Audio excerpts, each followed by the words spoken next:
Memang konstitusi Kiai harus gitu lah, tamud dan na'inaika. Kenal orang lebih tinggi itu kan resiko. Misalnya saya Kiai Deso, mungkin punya keri tua sudah seneng, punya kijang tua sudah seneng. Gara-gara kenal Pak Wahid naik Kempri, waduh kok saya kalah itu.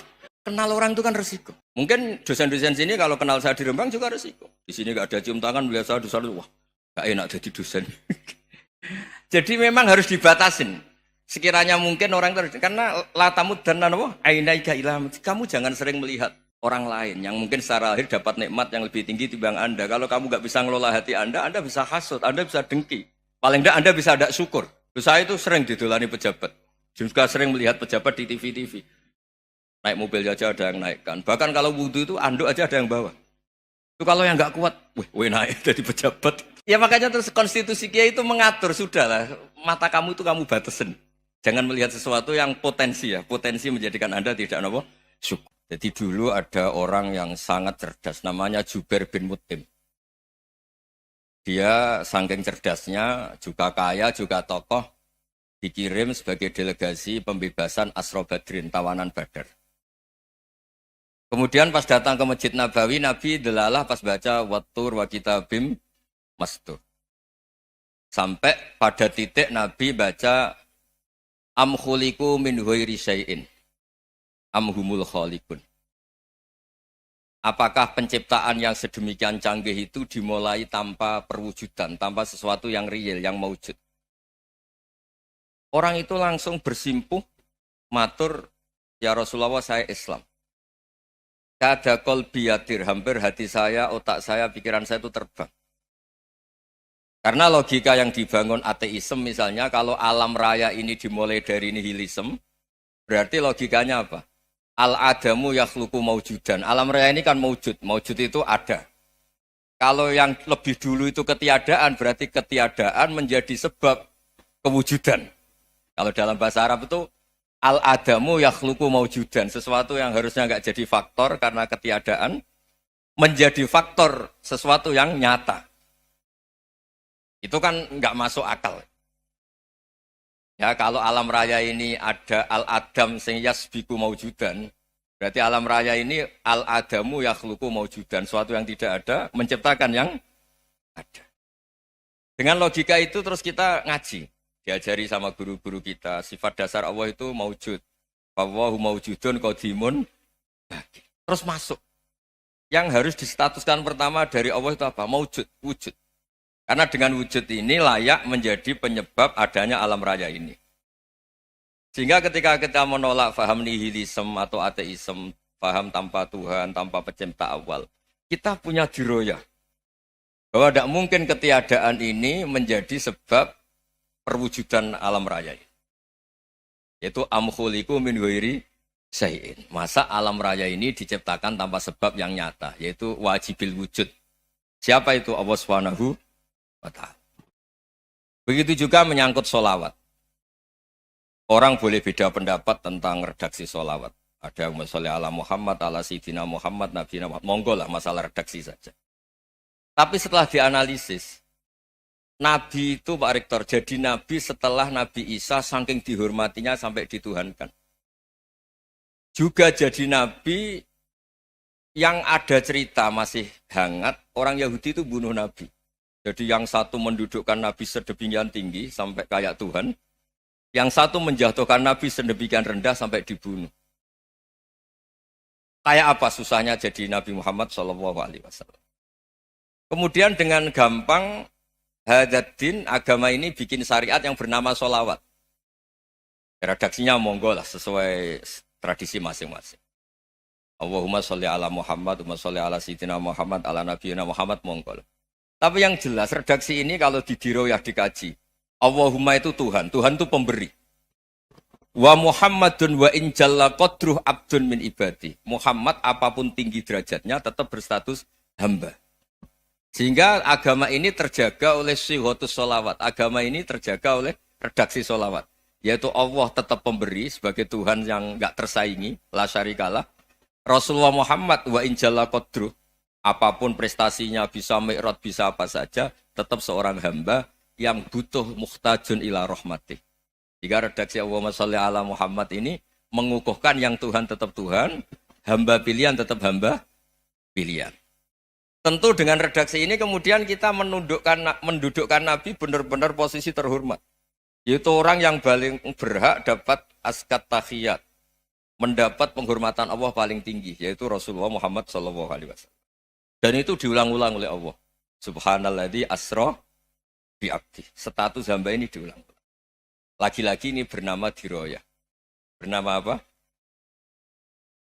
Contoh ketiga misalnya fihi ayatum bayinatum maqamu Ibrahim. Dulu orang Yahudi itu ada diskusi masif. Syaratnya Nabi itu mbah-mbahnya harus Nabi, harus keturunan Nabi. Kemudian semua Nabi rata-rata di Palestina, di Syam.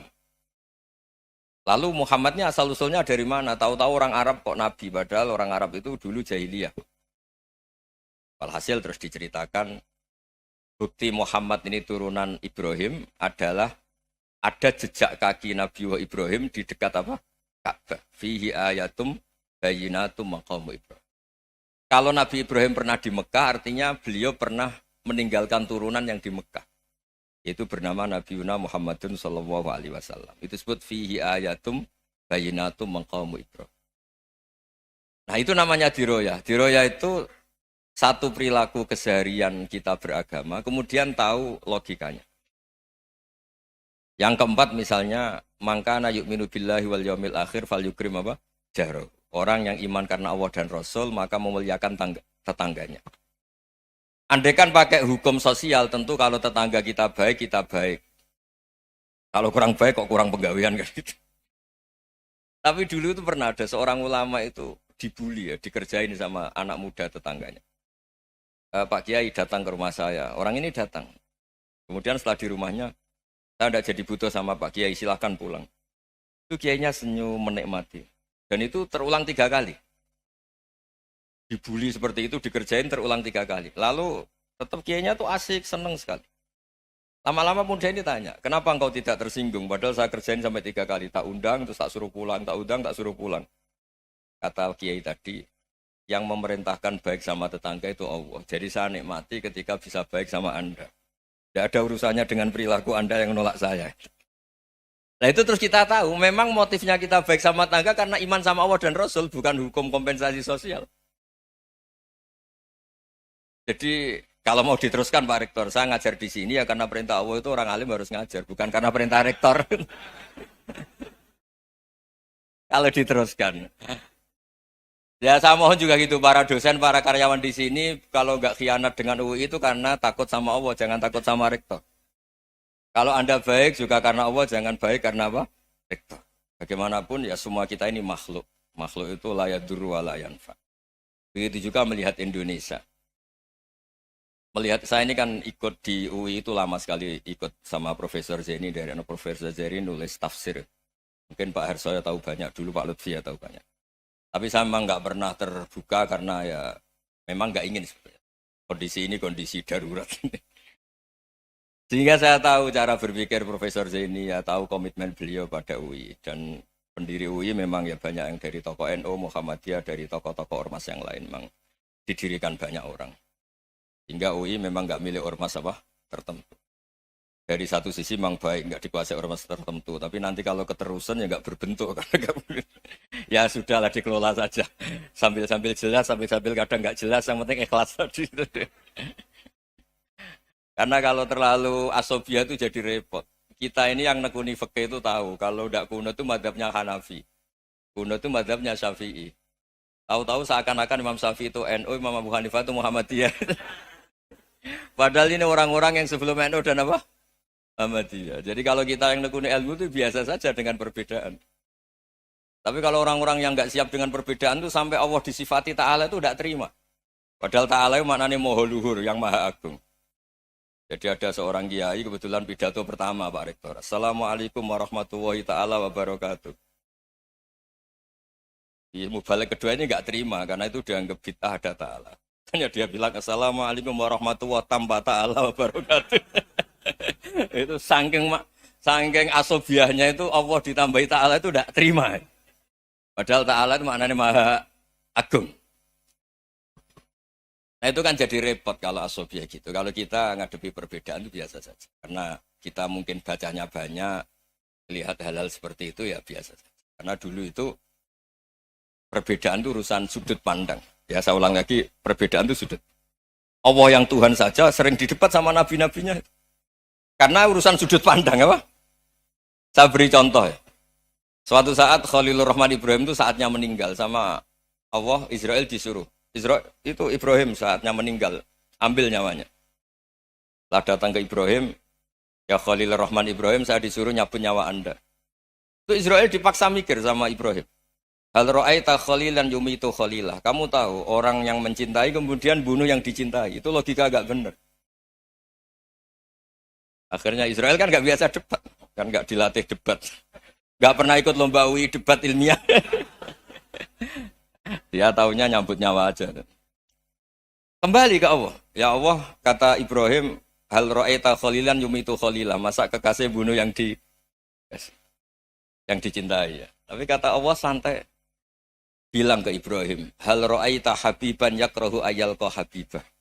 Masa katanya dia cinta saya, kemudian ketemu saya tidak berani. Israel mater lagi. Logikanya gini Ibrahim, masa yang dicintai sama yang ketemu yang dicintai nggak berani. Ya udah ketemu aja. Katanya yang meninggal itu. Artinya kamu bisa saja GR tidak mati-mati karena merasa dicintai. Atau ingin mati karena mencintai. Nah maksud saya, dalam hal-hal seperti ini orang UI pasti gak jelas. Katanya cinta Allah suruh mati ya gak mau. Gak jelas kan? Dibilang gak cinta juga gak mau. Tapi dibilang cinta kalau ukurannya mati juga gak mau. Nah, tapi dalam banyak hal gak jelas itu penting Pak Rektor. Penting sekali. Buatan Buyan, saya beri contoh sekian ilmiah, gak jelas itu penting. Rasulullah SAW itu dalam banyak hal itu disuruh Allah, memang disuruh supaya ngambil sikap seperti itu. Karena Allah itu punya otoritas penuh untuk bikin orang itu baik atau tidak baik. Wahsy itu yang membunuh Sayyid Hamzah, orang paling dicintai Nabi di antara yang dicintai Nabi. Qatalahu Wahsyun, dibunuh oleh Wahsy. Nabi secara basarnya itu nggak suka sama Wahsy. Sampai cara lahir ya ingin corong Jawa, ingin masuk nol. Tapi apa kata Allah? Laisa laka minal amri syai'un aw yatuba alaihim aw yu'adziba. Itu tidak wilayah kamu Muhammad. Malah Wahsy dikasih tobat sama Allah. Khalid bin Walid. Itu perang Uhud kalah itu karena ide brilian Khalid bin Walid. Pas itu masih panglima kafir. Yaitu pura-pura kalah, ghanimah dilepas, sahabat turun, pasukannya naik, walhasil orang Islam kalah. Khalid bin Walid akhirnya juga masuk Islam. Orang yang secara basariah Nabi itu enggak siap. Kebalikannya juga ada. Sa'labah itu orang sampai gelar hamamatul masjid. Ini pas ngaji mesti ingat. Salam. Dia di masjid terus. Setiap habis salam tuh lari. Karena istrinya nyuwun sewu masih berpakaian yang tidak pantas. Kenapa engkau terburu-buru pulang? Pakaian yang dipakai istri saya sekarang saya pakai. Ya pakaian sarung itu kayak Pak Rektor kan fleksibel. Ini khusus mau Ramadan. Tidak akan sarungan terus. Gak usah khawatir. Jadi ini tadi sudah perjanjian. Saya yang kiai celananan, beliau yang rektor pakai sarung. Jadi, iya. Supaya itu barter madhab. Tapi hanya sekali ini aja, bukan. Jadi jangan diharapkan ini jadi tontonan terus-menerus. Dan ini barter madhab. Saya sama Profesor Kores juga sering gitu. Saya pakai sarung yang dihadiahi beliau pakai sarung yang dihadiahi saya. Memang itu tradisi Islam. Tahadau tahabu, kamu saling memberi hadiah maka kamu saling mencintai, bukan riswah, bukan riswah. Walhasil terus Sa'labah ini mbok saya didoakan Nabi supaya saya kaya, supaya tidak sering ganti pakaian seperti ini sama istri saya. Jangan-jangan kamu miskin itu lebih baik. Ngotot minta didoakan. Didoain Nabi kaya terus lama-lama ninggal sholat, ninggal jamaah. Itu Allah belum tersinggung. Yang mulai Allah tersinggung itu kan saya sering fatwa di mana-mana, sering memberi saran. Mumpung kamu miskin itu sering sedekah. Karena kalau sudah kaya itu tidak bisa. Saya memberi analogi gini. Kalau saya masih santri miskin, punya uang 100.000, diminta guru saya 50 tak kasihkan. Padahal itu 50%. Punya 2 kambing kurus, diminta guru saya 1 pasti tak kasihkan. Padahal itu 50%. Jadi kalau punya sapi Brahman atau sapi limusin yang harganya itu 100 juta, punya 2, diminta 1 boleh enggak? Tidak boleh. Saya punya motor butut 2, diminta teman saya 1 boleh. Tapi kalau Davidson Harley itu nggak boleh itu. Nah, walhasil itu kalau kita miskin, misalnya kita zaman kuliah atau zaman mondok atau zaman apa saja, punya uang 100.000, narik temannya sampai 50.000 kan biasa. Tapi setelah 1 miliar, berani nggak kamu kasihkan 500 juta? Sama-sama 50%. Enggak kan? Nah salabah gitu, ketika zakat masih per 40 kambing, 1 kambing, itu sebenarnya kan masih ringan. 41, 82. Kambingnya itu sudah mabenal jabalen. Barang dihitung zakat karena sudah ribuan, jumlahnya sampai 400 kambing. Banyak lah pokoknya. Terus kata salabah, ini pemerasan. Karena jumlahnya besar. Allah tersinggung karena nabinya dianggap narik zakat itu dianggap khorot, dianggap pemeras. Allah tersinggung kemudian fa'aqobahum nifakon fi qulubihim ila yaumil. Dia ditegur munafik. Semenjak itu terus tadi kembali gak jelas tadi. Barkohnya gak jelas itu menjadi orang tuh bijak. Ini sekarang nakal, jangan-jangan nanti jadi orang baik. Yang sekarang baik, jangan-jangan suatu saat jadi tidak baik. Semua orang introspeksi. Gak ada jaminan kalau kita sekarang baik akan baik terus. Gak ada jaminan kalau kita sekarang buruk akan buruk terus. Sehingga terus banyak kiai-kiai bijak itu memang lahirnya gak tegas. Tapi gak tegas itu yang menjadikan bijak. Karena sama-sama mungkin. Itu yang disebut laisa laka minal amri syai'un aw yatuba alaihi wa yu'adzibum. Itu tidak wilayah kamu. Ketika Allah mengomentari orang munafik juga wa yu'adzibal munafiqina insya'a aw yatub. Bisa saja ada yang diseksa, bisa saja ada yang dikasih tobat. Karena pola yang kita analisis itu semuanya menurut kita. Bukan menurut kemaslahatan orang apa? Banyak. Saya punya sekian contoh cerita. Orang yang sowan kiai baik-baik, mungkin bawa gula atau salam tempel, tidak tahu lah. Itu tidak mesti jadi wali. Tapi Kalijogo yang kenal Sunan Bonang, itu kenalnya itu karena ingin begal. malah jadi wali. Tapi tidak usah dicoba. Umar itu nyari Nabi itu mau dibunuh. Tapi malah tobat jadi orang baik. Jadi ini penting ngaji ya, supaya tidak tegas itu, tidak jelas itu kadang baik. Nah termasuk, saya juga termasuk dia yang milih tidak jelas. Saya sering gojlok gini, Fajar Hadili ini murid-murid saya sering saya gojlok. Kalau semua sistem pendidikan kayak kampus, kayak UII, kayak UIN semuanya, itu sistem yang bagus. Karena tertib jam kuliahnya jelas, mata kuliahnya jelas. Kalau di pesantren itu Pak Arso, itu nggak tertib. Tapi justru itu enak, ketemu di jalan orang berani tanya. Nah, ini kalau mbak-mbak misalnya menstruasi, mau belajar haid nunggu semester berapa baru tahu. Itu bisa sekian tahun nggak sholat karena nunggu pelajarannya baru diterangkan. Mau haji juga gitu, nunggu mata pelajaran haji. Kalau nggak jamnya, nggak mau dosennya ngajarin. Ya, kalau kiai kan enggak, ketemu di jalan, tanya, dijawab. Jam berapa juga dijawab. Artinya Indonesia itu berkah, ada sistem kampus yang tertib. Ya semoga termasuk tertib gajinya. Tapi tertib gajinya itu juga sebenarnya rugi. Saya sering ada pegawai negeri Gus, tolong doain saja di PNS, enak jadi. Gajinya tetap. Kata saya nggak mau kalau gaji saya tetap. Kok bisa Gus, enak tiap bulan mesti dapat gaji. Kalau tetap nggak naik-naik kata saya. Kalau kiai gajinya nggak tetap, tapi di atas yang tetap kata saya. Artinya Indonesia itu berkah. Kalau semuanya pakai sistem pendidikan setertib ini, orang mau tanya haid ya nunggu pelajaran haid. Bab haji ya nunggu pelajaran haji. Tapi kalau ketemu kiai itu enggak. Ya semuanya, saya pernah di pasar, Gus, mau tanya apa? Anak saya sih keluar darah terus gini-gini. Padahal biasanya haid hanya 7 hari gini-gini. Ya sudah kembalikan ke biasanya, rudat ilal adat. Itu enggak usah sowan ke rumah. Juga enggak registrasi dulu, enggak daftar dulu. Ya ini enggak nyindir cerita saja. Supaya ini bukti koalisi beneran. Jadi saya yang kiai enggak tertib jam, koalisi sama yang tertib jam. Jadi kalau semuanya sistem kampus, nanti pertanyaan itu enggak bisa on time, enggak bisa setiap saat. Makanya Indonesia itu berkah. Kiai-kiai yang alim yang di jalan-jalan banyak. Juga kiai yang di kampus dokter-dokter fikih banyak. Yang nekuni ilmu umum ya banyak. Macam-macam.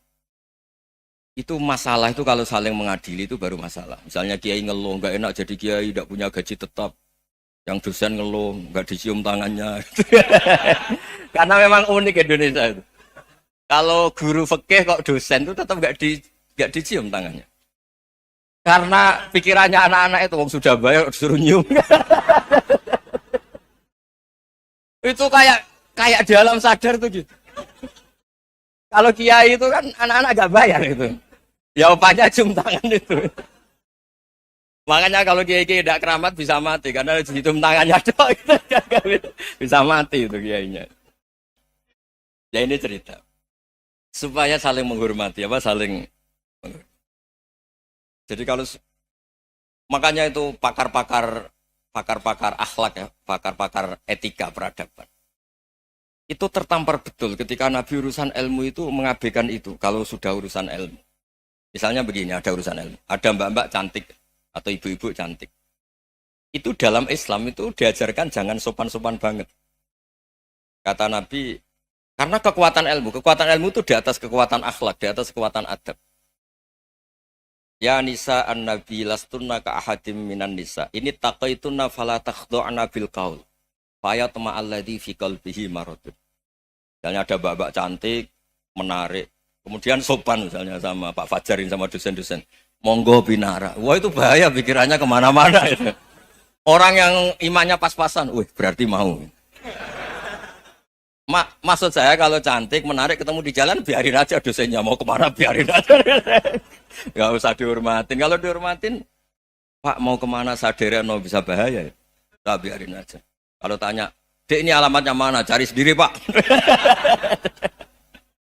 Karena hanya dengan cara itu, si Pak dosen ini gak kepikiran. Gak ada orang suka, orang kedus itu gak akan. Tinggal sudah cantik, sopan. Wah bisa pikirannya macam-macam. Itu ilmu. Fala takhdu'na bil qaul. Kamu jangan terlalu lirih kalau ngomong. Fayatma alladzi fi qalbi maradun. Orang yang pikirannya masih kotor pasti berpikir yang negatif. Anda mungkin demi sopan sama dosen Anda. Tapi sejauh mana dosen Anda juga berpikir positif. Itu kan uji iman sama uji nyali. Nah, sama pejabat yang sopan sama kiai mungkin punya Alphard, punya Robicon, punya terus bawa uang banyak.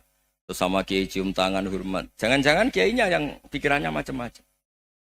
Ini berarti bisa jadi muhibbin potensial misalnya. Nah, saya ini termasuk kiai yang pengagum ilmu. Sehingga saya sama orang yang medit, yang kikir sama saya itu saya senangnya bukan main.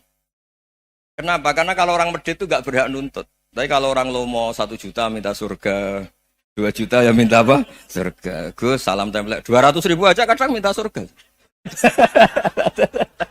Tapi kalau yang kikir-kikir ya sudah salaman tok sudah. Enggak minta apa-apa, kan dia tahu diri, enggak bayar kok minta. Maksud saya, Islam itu luas, dinikmati saja, Pak. Dinikmati saja.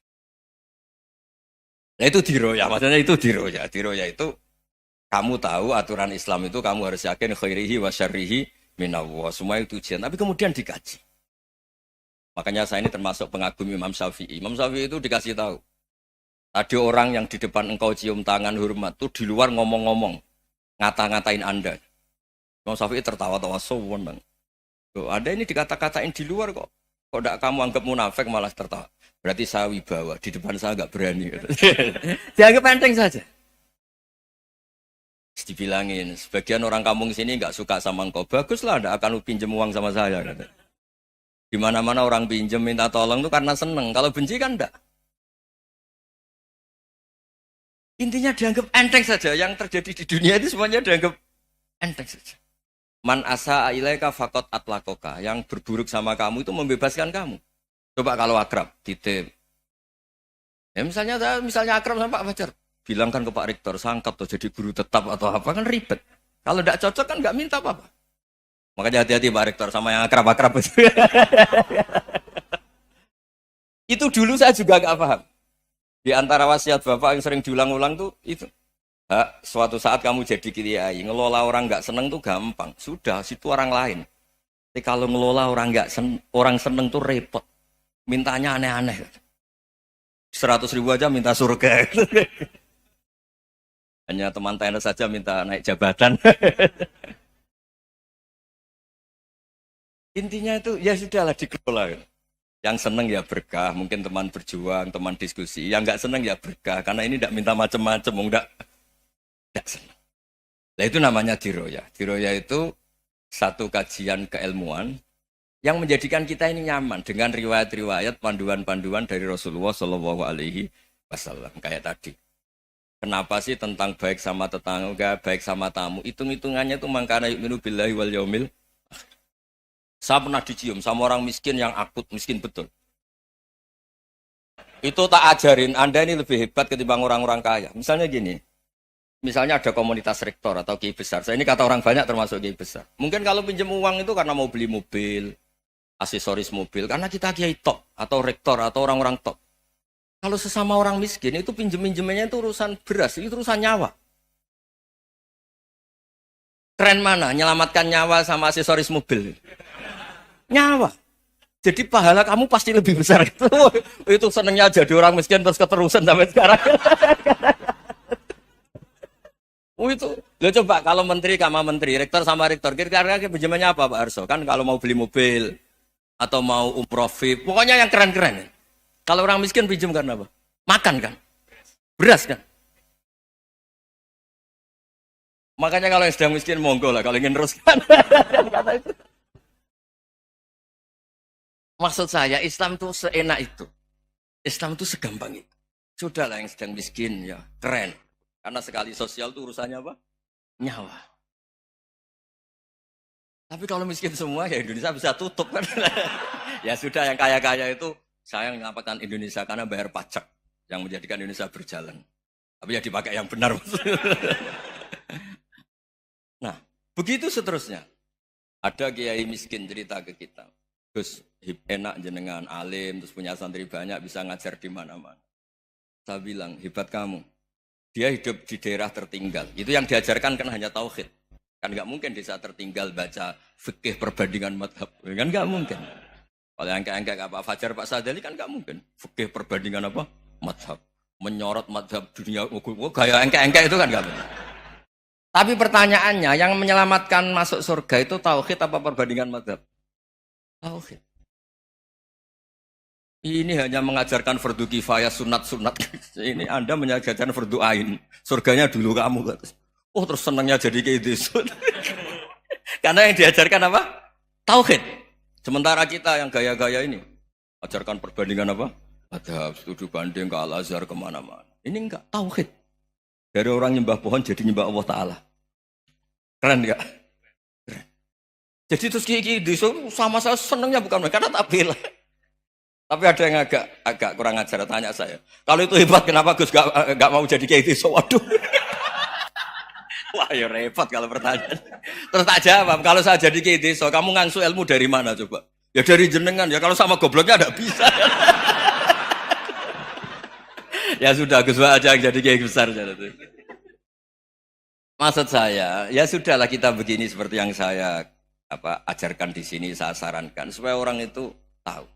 Nah, ini namanya diroyah, apa?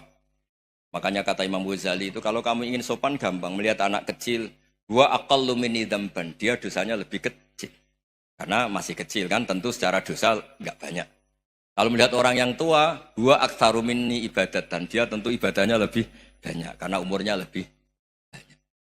Sehingga terus semua orang lain tuh di depan kita itu hebat. Ya semua orang lain sama misalnya Pak ini rektor, Pak Fathul Wahid rektor.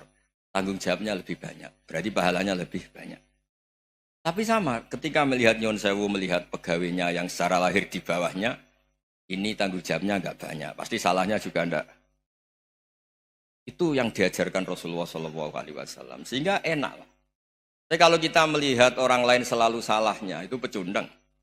Allah saja tidak seperti itu kan, amal baik ya ada khairan, amal buruk ya ada saron, semuanya dilihat oleh Allah Subhanahu wa Ta'ala. Saya tuh punya teman Gus, agak beling, agak seenaknya. Dulu miskin. Wah itu seenaknya betul. Kayak kenal Tuhan sudah.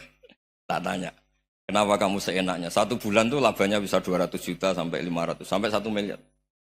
Saya itu Gus, setelah duha itu perkembangannya bagus. Setelah duha itu. Saya pernah miskin, kan kata, ingkana rizki fisama, wa ingkana qalilan, ya kalau fisama fa'anzilhu, terus wa ingkana qalilan fakasirhu, kalau sedikit perbanyak. Ini trennya sudah benar semua. Nah, wa ingkana Ya, haroman fatohiru. Kalau haram yang kau sucikan. Makanya saya seenaknya, kalau kolilan sudah fakasiru, paling trennya yang nggak bener juga fatohiru. Kata dia yakin kalau yang nggak bener-bener sudah disucikan Allah. Karena yang lain-lain sudah. Dari miskin sudah kaya, kolilan sudah fakasiru. Paling yang haroman juga sudah fatohiru. Gitu. Tak tanya. Lah kamu kok tahu?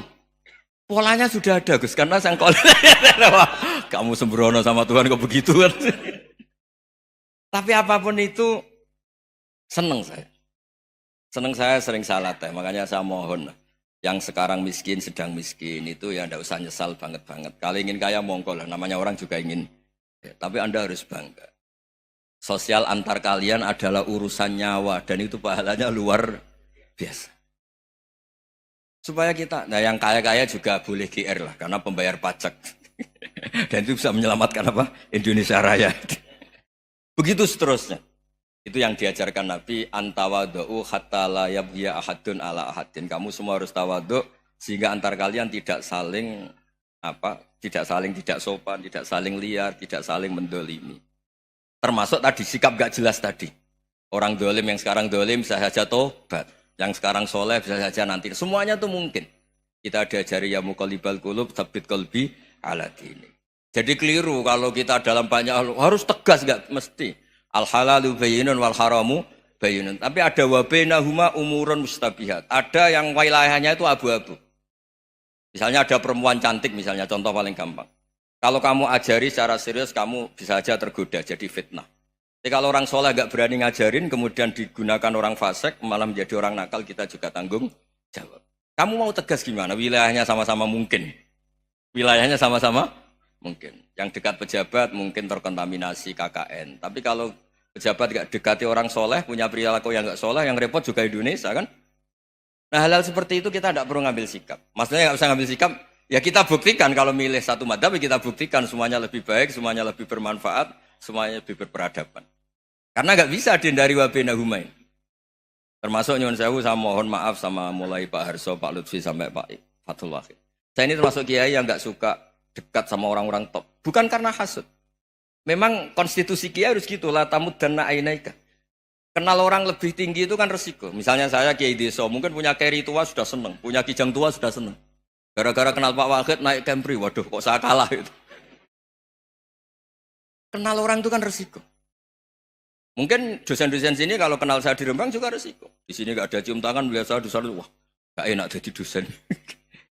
Jadi memang harus dibatasin. Sekiranya mungkin orang terus, karena latamud dan nanawa ainaika ilham. Kamu jangan sering melihat orang lain yang mungkin secara lahir dapat nikmat yang lebih tinggi timbang Anda. Kalau kamu nggak bisa ngelola hati Anda bisa hasut, Anda bisa dengki. Paling tidak Anda bisa ada syukur. Saya itu sering didolani pejabat. Juga sering melihat pejabat di TV-TV. Naik mobil aja ada yang naikkan. Bahkan kalau wudhu itu anduk aja ada yang bawa. Itu kalau yang nggak kuat, wih naik jadi pejabat. Ya makanya terus konstitusi kiai itu mengatur, sudahlah mata kamu itu kamu batasin. Jangan melihat sesuatu yang potensi ya, potensi menjadikan Anda tidak apa syukur. Jadi saya mohon, ini memang konstitusi saya sebagai kiai, jadi saya tapi di hati saya tetap akrab. Saya doakan semua untuk UI, untuk semua orang Indonesia kita doakan. Kita ingin semuanya tambah baik, tambah baik. Assalamualaikum warahmatullahi wabarakatuh.